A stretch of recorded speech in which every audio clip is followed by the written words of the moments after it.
Unfair. That is what I would call Bo Burnham. Others have called him staggering, a monster talent, and the next Woody Allen. Maybe we'll scratch that last one. But what probably suits him best is unfair. How else would you describe someone who gets this good at these many things in his first try?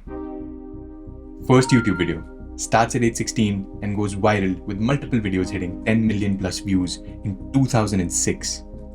First ever stand-up deal. Youngest person ever to sign a comedy special deal with Comedy Central. First hour-long special. Words, Words, Words wins the coveted panel prize at Edinburgh Comedy Festival. First TV show. Created and starred in Zack Stone is Gonna Be Famous at 23. Which didn't go past season 1 but has aged like fine wine and is now available on Netflix. First film. 60 wins and 94 nominations. 99% fresh on Rotten Tomatoes and one of Obama's favorite films of 2018. And lastly, first tweet. The man has impeccable taste. Clearly, got his favorites. This man has been batting at 1,000 for over a damn decade. And with each passing year, he has only become better and better and better. All for it to gloriously climax in his 2021 magnum opus, Inside. Robert Pickering Burnham is breathing rarefied air. It is exceptionally hard to be in the cultural zeitgeist consistently for this long.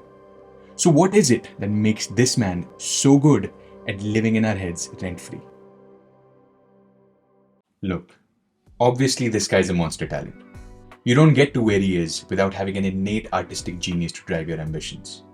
Other teenagers aren't making funny songs about Rosa Parks not calling shotgun, or meta commentary about misogyny in rap songs, or holding their own with legendary comics at the age of 20. Hans Taywin. Can you do a little bit of this thing?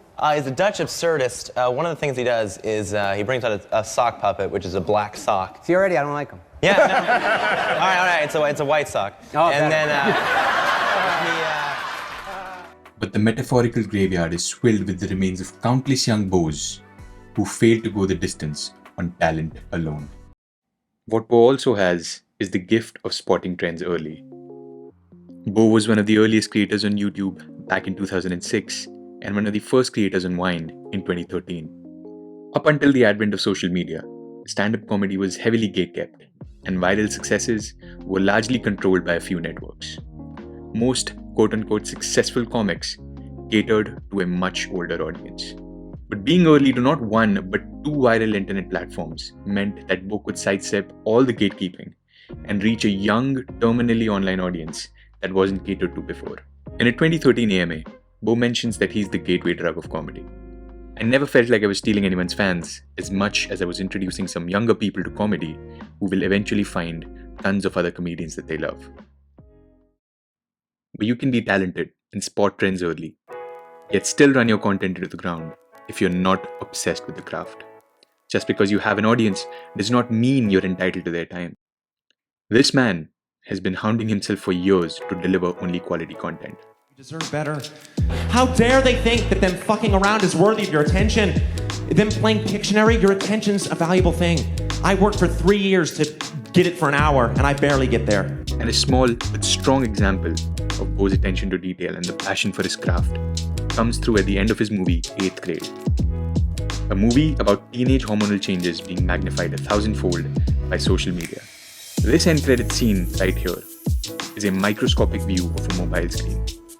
Tongue-in-cheek reference to the myopic tunnel vision kids often find themselves digitally trapped in. But absolutely none of it matters if you do not have perseverance. Creating content centered around himself and the stage persona for years led to a nervous breakdown for Bo at the end of 2016. Oh, I sobbed backstage. Wow. Because like, I mean, I slept 2 hours the night before. I was shaking. Like, Yeah. it was rough. But he persevered. Instead of creating content centered around himself, he started directing for other people. He turned that agony and that pain into a beautiful film. And so I had felt like my anxiety for a long time was like very specific to me being a 25-year-old comedian with like an audience.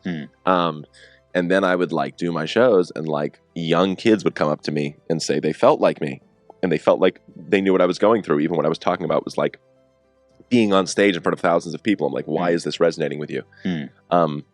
And I just think the sort of pressures, the weird pressures that are usually only afforded to like D-list celebrities have now been democratized and given to everybody. Most of us have experienced anxiety sometime in our lives. The one message that Bo has unconsciously championed is to be kind to yourself when it eventually happens, and to persevere through it. Here's a note written by 11-year-old Bo for his 18-year-old self, which might just be something you needed to hear today. Hey older Bo, how are things going?